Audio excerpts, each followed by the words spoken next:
Hello बच्चों, स्वागत है आपके अपनी यूट्यूब चैनल आलोक मोशन क्लासेस में। बच्चों, आज हम आपके लिए जो आपके सीजी बोर्ड का असाइनमेंट 3 आ गया है माह अक्टूबर के।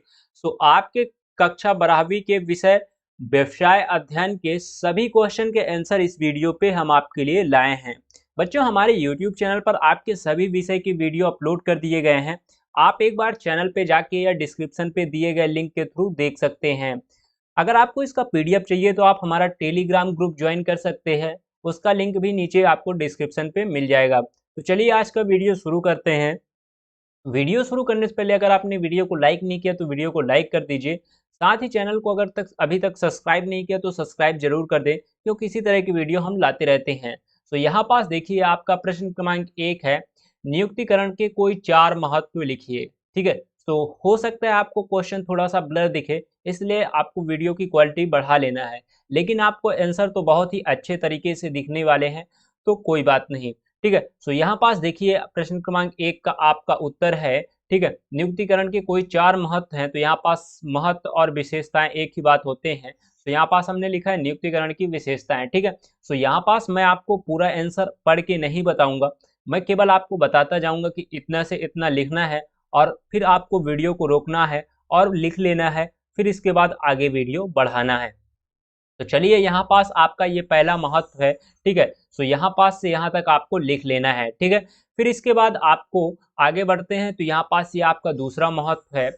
यहाँ से यहाँ तक आपको लिख लेना है।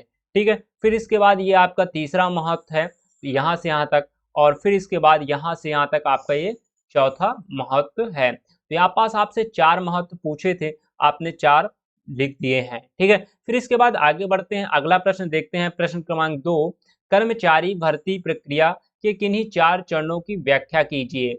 यहाँ पास देखिए, इसमें भी 4 चरण की व्याख्या करना है। यहाँ से आपका उत्तर शुरू हो जाता है। सबसे पहले यहाँ से यहाँ तक आपको लिख लेना है। ठीक है। फिर यहाँ से यहाँ तक आपको चरण की व्याख्या करना है। तो चलिए, यहाँ से ये आपका ये पहला चरण है। ठीक है। प्रारंभिक जांच, पहला चरण में क्या आता है, प्रारंभिक जांच आता है। तो आपको यहाँ से यहाँ तक अभी लिख लेना है। फिर इसके बाद जो दूसरा चरण है आपका परीक्षा, चयन परीक्षा है। यहाँ से यहाँ तक आपको लिख लेना है। ठीक है। फिर इसके बाद यहाँ पास तीसरा चरण आता है, रोजगार साक्षात्कार। यहाँ से यहाँ तक आपको लिख लेना है।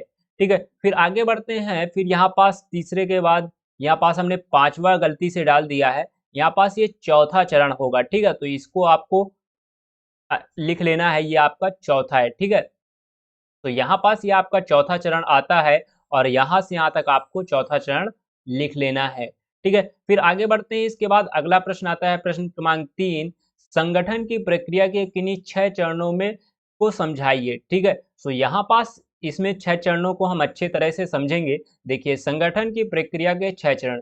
तो पहला चरण है यहाँ पास देखिए, कार्य की पहचान तथा विभाजन। ठीक है। यहाँ पास आपको यहाँ से यहाँ तक आपको लिख लेना है। फिर इसके बाद दूसरा चरण जो है आपका विभागीकरण है।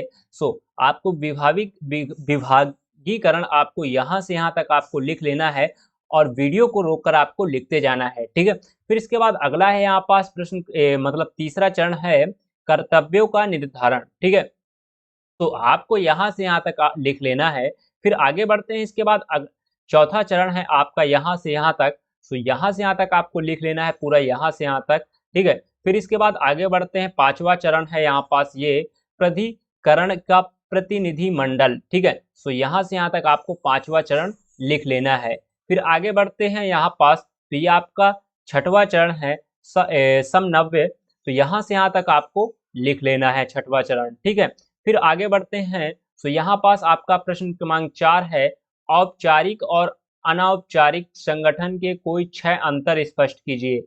यहाँ पास आप देख सकते हैं औपचारिक और अनौपचारिक संगठन के बीच का अंतर। यहाँ से आपका आंसर शुरू हो जाता है। यहाँ पास आप पहला देखेंगे, औपचारिक संगठन नियमों व सिद्धांतों के आधार पर जानबूझकर उत्पन्न होता है। ठीक है। और अनौपचारिक संगठन व्यक्तियों की अंततः व्यक्तिगत क्रियाओं के स्वतः उत्पन्न होता है। ठीक है। तो ऐसे आपको लिख लेना है। फिर इसके बाद यहाँ पास जो दूसरा अंतर है उद्देश्य को लेकर, यहाँ पास देखिए, औपचारिक संगठन का उद्देश्य होता है प्रबंध द्वारा निर्धारित कार्यों को संपन्न कराना, और अनौपचारिक संगठन का ध्येय होता है समूह के सदस्यों को सामाजिक संतुष्ट उपलब्ध कराना। सो आपको दूसरा अंतर यहाँ से यहाँ तक लिखना है। ठीक है, फिर इसके बाद यहाँ पास आप तीसरा अंतर लिखेंगे संहिता चार्ट या चार्ट। ठीक है, तो देखिए क्या है यहाँ पास तीसरा, औपचारिक संगठन में एक लिखित संहिता या चार्ट होता है जिसमें प्रत्येक कार्मिक के उत्तरदायित्व व कार्य लिखे होते हैं। अनौपचारिक संगठन में अलिखित आचार संहिता होती है। इसके द्वारा समूह में प्रत्येक व्यक्ति का योगदान या प्रभाव अपेक्षित रहता है। तो यहाँ से यहाँ तक आपको तीसरा अंतर लिखना है। फिर इसके बाद अगला है यहाँ पास चौथा अंतर है। ठीक है, तो चौथा अंतर देखते हैं क्या है। औपचारिक संगठन सामान्यतः स्थायी होता है, अनौपचारिक औपचारिक ये होगा आपका अनौपचारिक संगठन के अपेक्षाकृत। ठीक है, यह संगठन जल्दी बनते ही बिगड़ते हैं और पुनः नए बनते हैं। ठीक है, फिर इसमें पांचवा है आकार। यहाँ पास देखिए औपचारिक संगठन बड़े होते हैं जबकि अनौपचारिक संगठन छोटे छोटे होते हैं। ठीक है, तो यहाँ से यहाँ तक आपको लिख लेना है। फिर आगे बढ़ते हैं, इसके बाद अगला है यहाँ पास छठवा है। देखिए औपचारिक संगठन प्रारंभ में स्वयं होता है लेकिन बाद में अनौपचारिक संगठन का प्रयोग करने लगता है। अनौपचारिक संगठन तब तक अस्तित्व में नहीं आते जब तक औपचारिक संगठन नहीं है। ठीक है, तो यहाँ से यहाँ तक आपका छठवा अंतर है। ठीक है, तो यहाँ तक आपका ये हो गया 6 अंतर।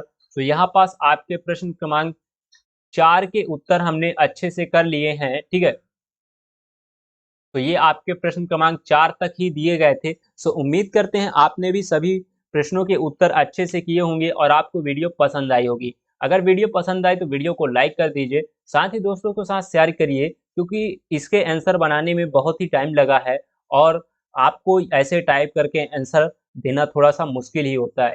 तो जल्दी से वीडियो को लाइक करिए और साथ में कमेंट सेक्शन में बताइएगा कि आंसर आपको कैसा लगा। चलिए मिलते हैं अगले वीडियो पर, तब तक के लिए बाय बाय।